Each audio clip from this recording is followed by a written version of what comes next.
Hi, this is Cerelia Rose with Zealana Yarns, and I'm going to show you a few hints for the cocoknits knit-along that we're running. This is for her free pattern, the Everyday Wrap. I'm using Air Marl, which is a beautiful yarn from our Luxuria line, which is probably the cream of the crop of what we offer. It has possum down and cashmere, and here it's blended into this beautiful multicolored marl.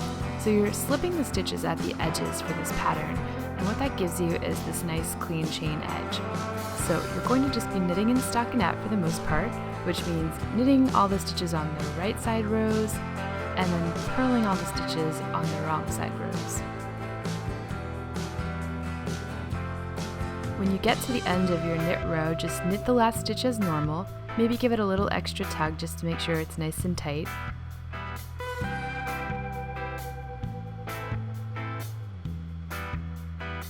Then when you flip over to the wrong side, you're slipping the first stitch as if to purl. Purl-wise, that means you're not knitting it. Then you purl the next stitch just as you normally would. And I always like to give it a little extra tug just to make sure it's nice and firmly worked, not loose or splaying. You don't have to go too crazy, just make sure everything's neat. Then purl across the rest of the row, just as you normally would. I'm purling continentally here with the yarn in the left hand, but you can easily do this English style or throwing.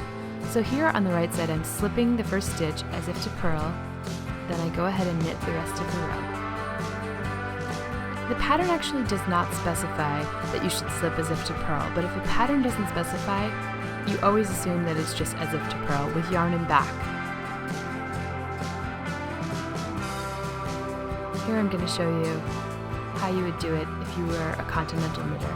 So, same exact way, slip that first stitch as if to purl, go ahead and knit as usual,